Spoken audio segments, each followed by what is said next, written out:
Mitch Whitmore is a visual artist living in the rural Missouri. Among his creations is one of the most distinctive tattoos in the nation. We call it the original tattoo. A design he created on the upper left side of Mike Tyson's face, the former world heavyweight champion boxer. When Mr. Whitmore created the original tattoo, Mr. Tyson agreed that Mr. Whitmore would own the artwork and thus the copyright in the original tattoo. Warner Bros. Entertainment Incorporation, however, without attempting to obtain Whitmore's permission or credit his creation, has copied Mr. Whitmore's design and placed it on the face of another actor in his upcoming motion picture, The Hangover 2. For Mr. Whitmore, this case is not about Mike Tyson, Mike Tyson's likeness, or Mike Tyson's right to use or control his identity.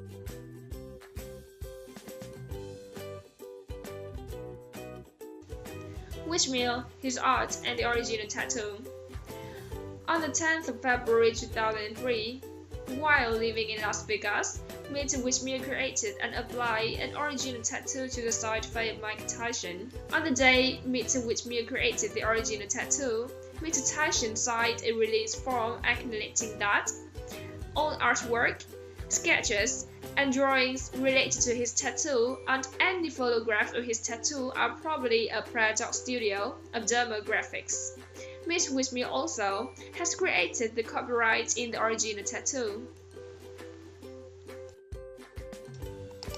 Defendant's infringement. On information and belief, the movie The Hangover 2 featured a virtually exact reproduction of the original tattoo which appeared on the upper left side of the Stu Price character's face. Moreover, the pirate tattoo is a recurring device and plays an important role in the plot of the movie. At all relevant times, Warner Bros. Has had access to the original tattoo. There is a substantial similarity between the copyrightable expression in the original tattoo and the pirate tattoo. However, Mr. Whitmore has never been asked for permission for and has never consented to the use, reproduction, or creation of the derivative work based on his original tattoo. Warner Bros. Has already infringed Mr. Whitmore's copyright through its unauthorized copying, distribution, and public display of the pirate tattoo in advertising and promotion for the movie and by making an unauthorized derivative work. If not enjoyed, Warner Bros. Will continue. Defendant, at the very least, reckless copyright infringement in disregard of the rights of Mr. Whitmore. As a direct and proximate result of defendant's wrongful acts, defendant has been and will continue to be unjustly enriched, and Mr. Whitmore continues to suffer damages in an amount of not yet fully determined.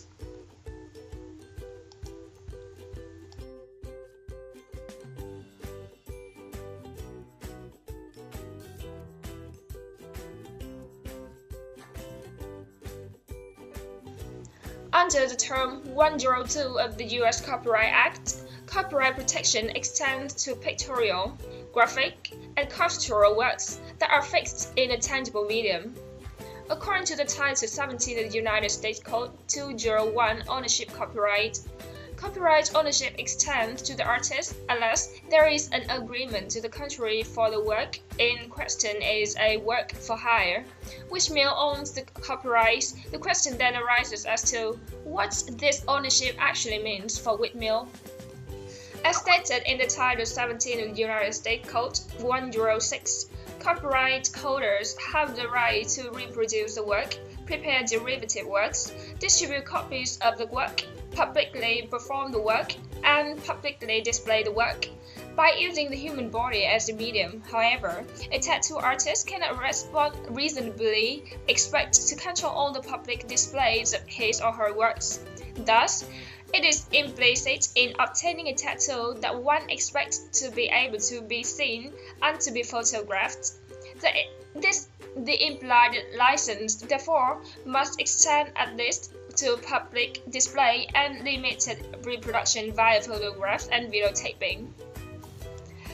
As works of art, tattoos fall within the realm of the copyright. The copyrightability of tattoos, the ownership of the the ownership of those rights, and the corresponding application of existing copyright doctrine to tattoos are still largely issues of first impression for the courts. The fair use doctrine is an exception to the exclusive rights granted by copyright law, which allows for limited use of the copyrighted artwork without first obtaining permission from the original creator. This doctrine has been used as a defense to claims of the copyright infringement in a variety of cases, including when someone recreates work owned by another rights holder in order to parody it. Furthermore, Warner Bros. Argued that the tattoo of House Faye in The Hangover 2 were used to parody Tyson, who makes a personal appearance in the film. To successfully invoke the fair use defense, a four-factor test must be satisfied. As indicated by the U.S. Copyright Office, these four factors include: firstly, the purpose and the character of the use, including whether such use is of commercial nature or is for non-profit educational purposes. Secondly, the nature of the copyright work.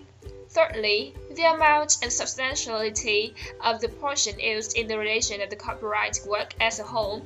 And finally, the effect of the use upon the potential market for or value of the copyright work. Balancing the interest.